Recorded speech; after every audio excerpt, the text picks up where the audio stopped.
प्रधानमंत्री नरेंद्र मोदी ने गुरुवार को नए संसद भवन के निर्माण के लिए भूमि पूजन किया।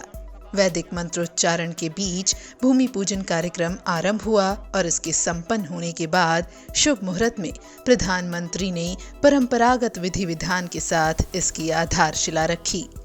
इस मौके पर सर्वधर्म प्रार्थना पढ़ी गई। लोकसभा अध्यक्ष ओम बिरला, विभिन्न राजनीतिक दलों के नेता, केंद्रीय गृह मंत्री अमित शाह, रक्षा मंत्री राजनाथ सिंह समेत कई केंद्रीय मंत्री और बड़ी संख्या में सांसद और कई देशों के राजदूत इस ऐतिहासिक अवसर के गवाह बने। इसी के साथ ही सेंट्रल विस्टा प्रोजेक्ट की शुरुआत हो गई। कुल 971 करोड़ रुपए की लागत से नया संसद भवन बनाने का जिम्मा टाटा सन्स को मिला है। नया भवन अगले 100 साल की जरूरतों को पूरा करेगा। इसे ऐसे बनाया गया है कि भविष्य में सांसदों की संख्या बढ़ने पर भी कोई दिक्कत न आए। पुराने संसद भवन की तुलना में इसमें ज्यादा कमेटी रूम और पार्टी ऑफिस होंगे। मंत्रालय के मुताबिक नया संसद भवन अत्याधुनिक तकनीकी सुविधाओं से लैस होगा। नए संसद भवन में लोकसभा का आकार मौजूदा से 3 गुना ज्यादा होगा।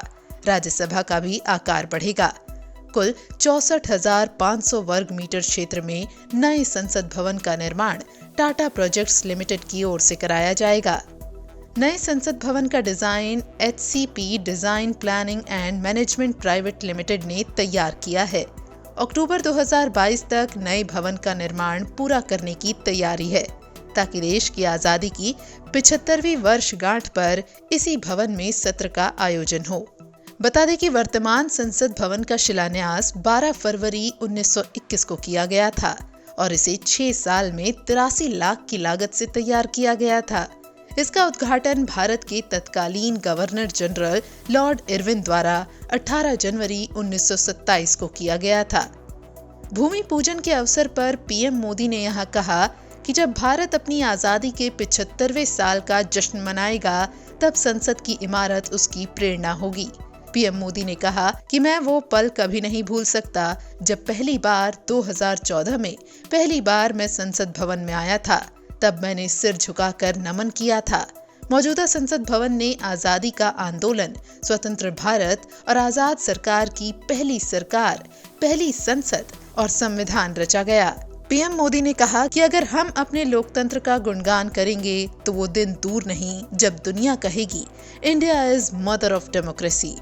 साथ ही पीएम मोदी ने यहाँ ये भी कहा कि भारत में लोकतंत्र हमेशा से ही गवर्नेंस के साथ ही मतभेदों को सुलझाने का माध्यम भी रहा है। डिफरेंसेस के लिए हमेशा जगह हो, लेकिन डिस्कनेक्ट कभी ना हो। इसी लक्ष्य को लेकर हमारा लोकतंत्र बढ़ा है। इससे पहले लोकसभा स्पीकर ओम बिरला ने कहा, पुराने संसद भवन के 93 साल हो गए हैं।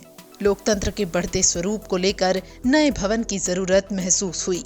पिछले साल 5 अगस्त को दोनों सदनों के सदस्यों ने इसको लेकर अनुरोध किया था और मुझे विश्वास है कि ये आधुनिक तकनीक से भरपूर लोकतांत्रिक उम्मीदों पर खरा उतरेगा।